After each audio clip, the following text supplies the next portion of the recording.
What is going on, YouTubeverse? John Stanek from Johnny Radio here, bringing you another Top 5 on this glorious Top 5 Friday. And I'm so excited, guys. We're getting through the 2000s. So we're doing my personal favorite Top 5 albums of 2003. Such a great year in music. And you saw my Top 5 songs of that year a couple weeks ago. So let's see if this matches a little bit. Let's get right to it at number 5.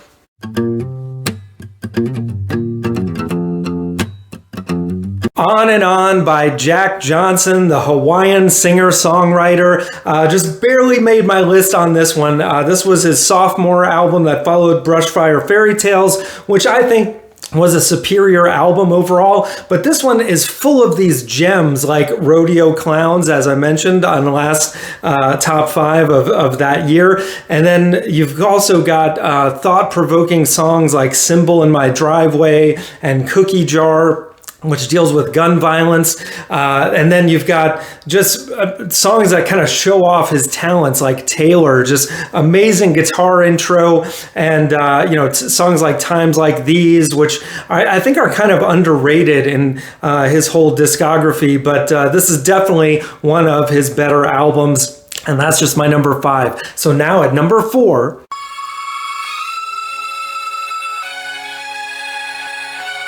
Meteora by Linkin Park. Absolutely have to have this on your list. And I did have Nobody's Listening on my top 5 songs list, but there's just so much to love here. Again, another great sophomore album that kind of took Hybrid Theory and built upon it with really cool instrumentals like Session, just amazing hard rockers like Faint, which has this really cool loop throughout. Of course, Numb was a big hit. Just really not a weak track on this album. And yeah, gotta have it, man. Long live Linkin Park. And now at number 3,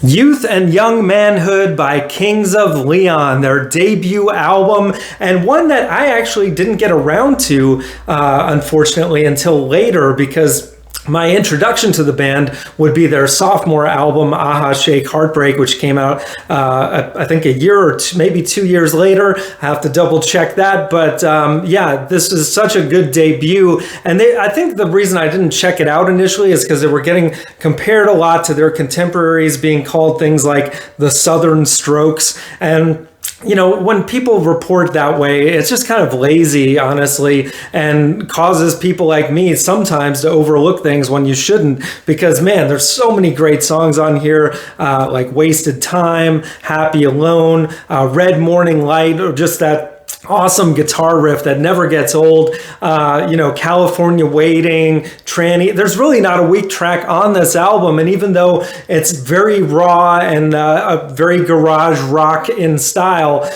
Kings of Leon have been their own thing from the very beginning, especially Caleb Followill's voice, which has gotten better through the albums. Here it's a little rough around the edges. You can't understand what he says a lot of the time, but it's such a great instrument that sounds unlike any other, and the rest of the brothers and cousin just do an amazing job on this debut, and that's just my number 3. So now at number 2,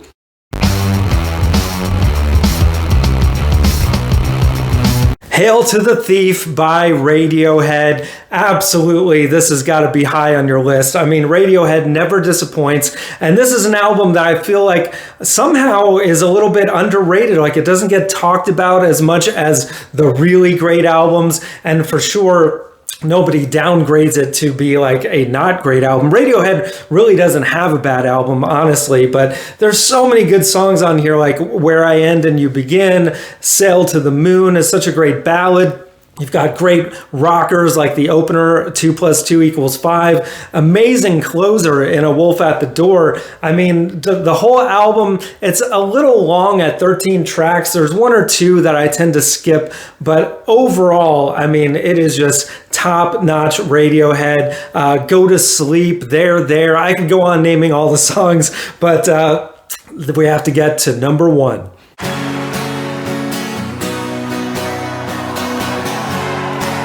Concert for George by various artists, many different artists that came together for George Harrison, who had sadly passed away the year before. And what an amazing concert experience, especially if you watch it, it's that much better.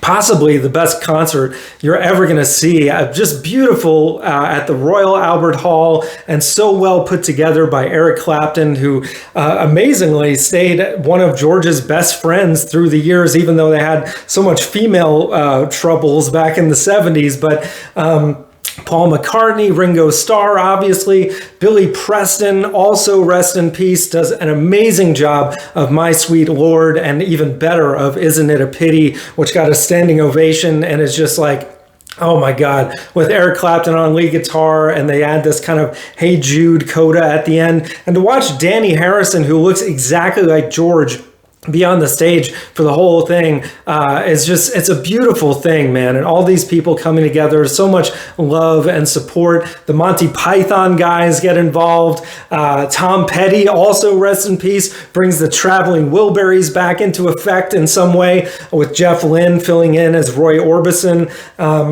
It's just a magical performance. And by the end, when there's like 3 drummers and, female background singers and horns and everything, it's just like, wow, this is like All Things Must Pass come to life in such a beautiful, moving way.